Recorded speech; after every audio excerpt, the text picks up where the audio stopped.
Bonjour à tous, alors pour fêter cette fin de confinement, qui sont un petit détail particulier, on a décidé de faire les versions fruitées du dessert et du mourhalabieh, qui avait eu un bon succès.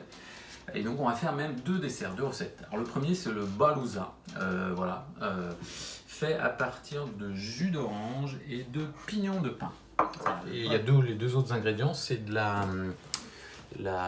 l'amidon de maïs, voilà, du sucre, et puis un verre et une cuillère à soupe. Le verre, c'est pour le dosage. Alors, on va passer à la préparation du balouza, le célèbre dessert au jus d'orange. Donc pour ça, là, on va mesurer le jus d'orange, là, le doser avec les verres, mais il faut du jus d'orange frais, pressé, hein, pas du jus d'orange industriel. Et là, on a à peu près 75 centilitres de jus frais qu'on a pris avec 1,5 kg d'orange. Donc là, on va mesurer un premier verre, voilà, un deuxième verre, et regardez comme c'est bien prévu, 3 verres pile, voilà, donc c'est ça le challenge, de faire pile 3 verres. Une fois qu'on a fait ça, maintenant on va faire chauffer. On met le sucre. Donc, on met le sucre. Donc là, il y avait 3 verres, donc 3 cuillères à soupe de sucre. Est-ce que faut pas, si c'est un peu trop sucré, c'est gênant? Ça va, on remplit bien. Ouais, voilà. On remplit bien. Voilà. Comme ça. Et maintenant, on va mettre l'amidon de maïs. Voilà. Et tu remplis bien la cuillère. Hein. Comme ça, c'est bien rempli, ça? Oui. Ouais. Donc c'est 3. Et là, je mets direct, ça va pas faire des grumeaux et non, comme non, ça. Non, ça va pas faire de grumeaux. Il faut que ce soit à froid pour pas faire de grumeaux. D'accord, ok.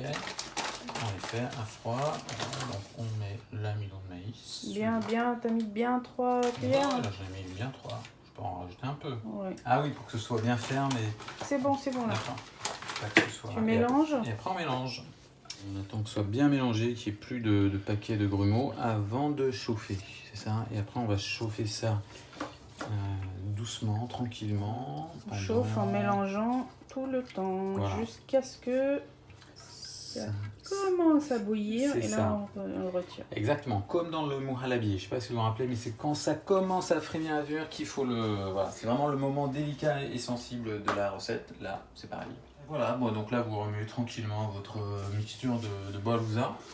On attend que ça chauffe.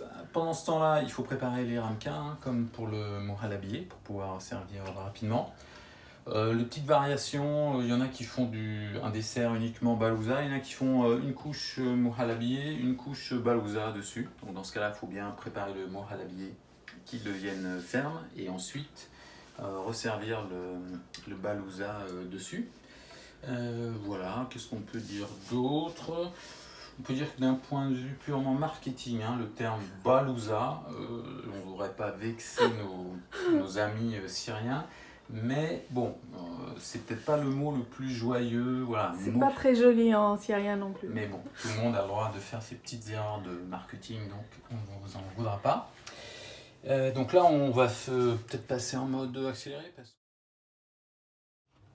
Alors là, on voit que ça s'épaissit, donc dès que ça commence à s'épaissir, c'est très rapide, c'est le moment... Dès que ça commence à bouillir, oui, on l'enlève. Ouais, c'est ça, enfin ça fume et ça s'épaissit très très vite. Donc là, il faut vraiment pas que ça se fige, et là, c'est là qu'on le sert, dans les petits plats de balouza, n'est-ce pas?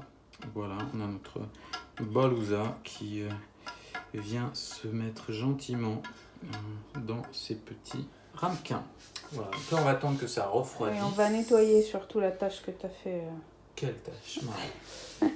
On attend que ça refroidisse. Une fois que ça refroidit, on va mettre des pignons de pain. Alors, les pignons de pain, on verra, mais on les fera détremper un petit peu à l'eau pour qu'ils soient bien tendres. Voilà. Vous mettez à tremper les pignons de pain pendant 2 minutes, hein, voilà, maximum, pour qu'ils deviennent un petit peu tendres, et vous les déposez sur le balouza là, pour faire joli, comme ça. Donc là, on reconnaît, hein, les différents motifs.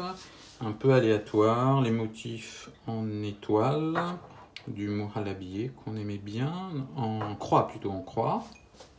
Voilà, il y a les motifs un peu aléatoires qui sont finalement les plus jolis. On va laisser refroidir et quand ce sera refroidi, on les mettra au frigo pour qu'ils se figent et qu'on puisse enfin les déguster.